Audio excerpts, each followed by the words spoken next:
Overdose क्या होता है?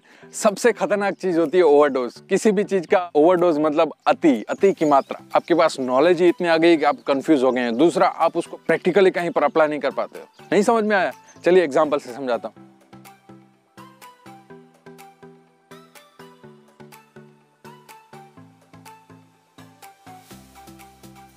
आपने देखा होगा कि शॉर्टपुट में आपको दिखाते हैं बैक ऑफ द सर्कल में आपको खड़े कैसे रहना है, लेकिन उसके अंदर भी देखिए कितना मिसकंसेप्शन है। शॉर्टपुट और डिस्कस की रोटेशनल टेक्निक बिल्कुल सेम ही रहती है। सर्कल के बीचों बीच अगर आप एक लाइन खींचेंगे जो बिल्कुल सर्कल को दो बराबर हिस्सों में डिवाइड करते हैं, मतलब सर्कल का मिडल, तो देखिए अगर आपको उसके अंदर खड़ा कैसे होना है। ये है सेंड्रा परकोविच, डिस्कस क्वीन। अगर इनको नहीं जानते तो आप किसे जानते हो भाई?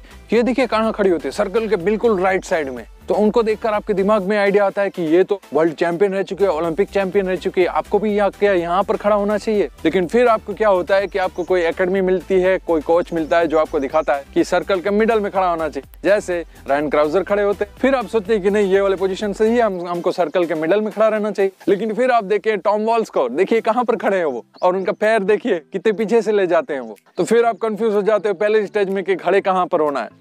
नंबर 2, आपको बताते हैं वाइड स्वीप के बारे में। आपने कई सारी चैनल पर देखा होगा इसके ऊपर कि हमारा स्वीप लेग है वो बहुत ही वाइड होना चाहिए, जिससे क्या हो कि स्टार्ट स्लो हो और फिर आप एंड में फास्ट मूव कर पाओ। दूसरा, वो बताते हैं कि आपकी लोअर बॉडी से आप लीड करो, सबसे पहले वहां से स्टार्ट करो फिर अपर बॉडी से। तो कई सारे एथलीट जैसे रायन क्राउजर बिल्कुल बढ़िया एकदम आराम से स्टार्ट करते हैं, उनका पैर देखिए कितना वाइड स्वीप है।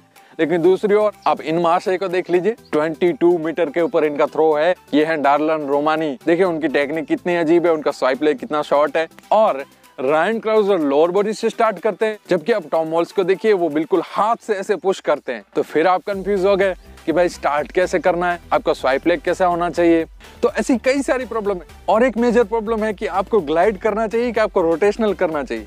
ये वीडियो है 2019 के वर्ल्ड चैंपियन की सबसे बड़ा, इतिहास का सबसे बड़ा मुकाबला, जब कई सारे एथलीट ने 22 मीटर के ऊपर थ्रो किया। और आपको बता दूं कि इन 9 में से सारे एथलीट रोटेशनल टेक्निक के थे, मतलब एक भी ग्लाइडर क्वालिफाई नहीं कर पाया वर्ल्ड चैंपियनशिप के फाइनल के लिए। और आपने पिछला ओलंपिक देखा होगा 2016 रियो ओलंपिक में, गोल्ड मेडलिस्ट थे रायन क्राउजर, उनकी टेक्निक रोटेशनल। सिल्वर मेडलिस्ट थे जो कोवाक्स, उनकी टेक्निक भी रोटेशनल। और ब्रॉन्ज मेडलिस्ट थे न्यूजीलैंड के टॉम वॉल्स, उनकी भी टेक्निक रोटेशनल। अब आपको कंफ्यूज हो गए कि हमें तो रोटेशनल टेक्निक करनी चाहिए। फिर लेकिन अगर आप लेडीज की ओर ध्यान देते हैं, हमारी फीमेल एथलीट, तो आप देखेंगे कि उनमें मैक्सिमम ग्लाइड करती हैं। पिछले ओलंपिक की गोल्ड मेडलिस्ट यूएसए की मिशेल कार्टर ग्लाइडर हैं। बहुत बड़ा नाम न्यूजीलैंड की वेलरी एडम्स, वो भी ग्लाइडर है। और फीमेल शॉटपुट में आप मैक्सिमम ग्लाइडर्स को ही देखेंगे, हार्डली कोई ऐसी एथलीट होगी जो रोटेशनल टेक्निक को फेवर करती होगी। तो फिर कंफ्यूजन हो गया कि हमें रोटेशनल टेक्निक करनी चाहिए कि ग्लाइड टेक्निक करनी चाहिए।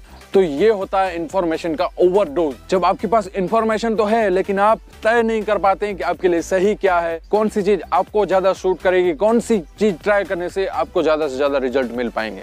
तो मैंने पिछले कई दिनों से रिसर्च किया और मैंने फाइंड आउट किया इतनी सारी प्रॉब्लम्स हैं, लेकिन कैटेगरी उनकी 4 है। तो ये सारी चारों कैटेगरी में आपके सभी प्रॉब्लम के हल हैं। देखिए, आधी चीजें आपके हाथ में और आधी चीजें आपके हाथ में नहीं है। आपके पास इंफॉर्मेशन ना होना ये आपके हाथ में नहीं है। गवर्नमेंट को या फिर किसी ऐसे इंस्टीट्यूशन को ये प्रोवाइड करना चाहिए था, लेकिन उन्होंने नहीं करवाया। दूसरा होता है इफेक्टिव प्रैक्टिस, जो आपके हाथ में है लेकिन आपको पता ही नहीं है कि करते कैसे। तीसरा होता है पिरामिड ऑफ सक्सेस, कि आप उनसे डिमोटिवेट हो जाते हैं कि वो आपसे किसी ने साथ में स्टार्ट किया, वो आपसे आगे बढ़ गया। क्यों? क्योंकि आपके पास कोई ऐसा इंफ्रास्ट्रक्चर है ही नहीं। और चौथा और अंतिम है कि आपके पास नॉलेज तो है लेकिन आप कंफ्यूज हो गए क्योंकि आपके पास उनको सपोर्ट करने के लिए कोई साइंटिफिक बैकग्राउंड नहीं है।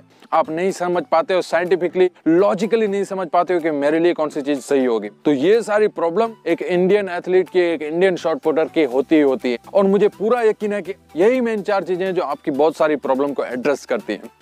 ओह अच्छा, तो अब हमें पता चल गया कि हमारी प्रॉब्लम क्या है, लेकिन भाई सॉल्यूशन तो दो कुछ। तो इसका सॉल्यूशन के लिए मैं इतने दिनों तक रिसर्च करता रहा, करीब 1-1.5 महीने से रिसर्च चालू है कि आपको कैसे बढ़िया से बढ़िया टेक्निक समझाई जाए और इसको डेली लाइफ में प्रूव करके दिखाएं। ऐसे नहीं कि मैं आपको बताऊं कि आपको स्वाइप लेग को वाइड रखना है या आपको स्वाइप लेग को नैरो रखना है। क्यों? क्योंकि दूसरों को मैं देख कर बताऊं ये नहीं, आपके पास एक साइंटिफिक एविडेंस होना चाहिए। हम एक्सपेरिमेंट करके प्रूव करेंगे कि कौन सी चीज सही है और कौन सी चीज आपके लिए ज्यादा सूटेबल है, ताकि आपका दिमाग एकदम क्लियर हो जाए और आप उसी चीज पे प्रैक्टिस करें जो आपको ज्यादा से ज्यादा रिजल्ट कम से कम टाइम में दे पाते हैं। लेकिन होता क्या है कि आप याद करें, जब आप किसी लैंग्वेज को सीखने जाते हैं तो आपको सबसे पहले क्या सिखाते हैं? वो आपको ABCD सिखाते हैं, फिर आप जाकर लाइंस पढ़ते हैं, फिर आप समझते हैं किसी भी लैंग्वेज को और उससे ज्ञान ले सकते हैं। लेकिन यहाँ पर क्या होता है, आप सीधे घुस के थ्रोइंग सर्कल में, आपको पता नहीं है कि कौन सी टेक्निक सही है और फिर आप बहुत सारा टाइम ऐसे ही वेस्ट कर देते हैं। कई सारे एथलीट की यही प्रॉब्लम थी, इसलिए मैंने डिसाइड किया कि आपको बिल्कुल स्टार्टिंग से लेकर एंड तक, एकदम स्टार्टिंग से आपको सब ABCD की तरह आपको सब समझ में आ जाए और एक चीज को प्रैक्टिस कर लें, उसके बाद हम अगली चीज को प्रैक्टिस करें। एकदम स्टेप टू स्टेप हर एक चीज का साइंटिफिक एक्सप्लेनेशन के ऊपर पूरी सीरीज, वीडियो की सीरीज है जो आप एक के बाद एक आपकी हर एक प्रॉब्लम को सॉल्व करे और आपको एक साइंटिफिक बैकग्राउंड दे, जिससे आप चीजें अपने आसपास जो चीजें हो रही है उसको आप समझ पाए और उसे अपनी लाइफ में इंप्लीमेंट कर पाए। तो उसके लिए हम स्टार्ट करेंगे बॉडी मास से। क्या मास बढ़ने से आपका थ्रो बढ़ता है कि नहीं? मतलब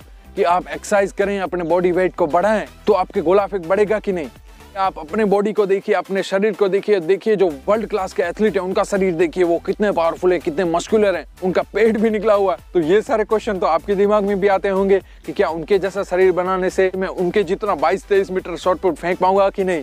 क्या बॉडी मास के ऊपर मेहनत करके मुझे अच्छे रिजल्ट्स मिल सकते हैं कि नहीं? साइंटिफिकली जानेंगे अगले वीडियो में। और अगली वीडियो के अंदर हम एक्सपेरिमेंट करेंगे और आपको बिल्कुल बेसिक से समझाएंगे और ये वीडियो को आप बिल्कुल मिस नहीं करेंगे। उसके लिए बेल आइकन की ऑल नोटिफिकेशन को ऑन कर दीजिए, जिससे कि जब वो वीडियो अपलोड हो तो सबसे पहले वो आप तक पहुंचे। तो मैं छोड़ जाता हूं आपको इस सवाल के साथ। सोचिए और मुझे कमेंट सेक्शन में आंसर कीजिए कि क्या हमारा बॉडी वेट बढ़ने से हमारा शॉट पुट बढ़ता है कि नहीं। मिलेंगे अगले एपिसोड में, तब तक के लिए जय हिंद, जय सोनाल।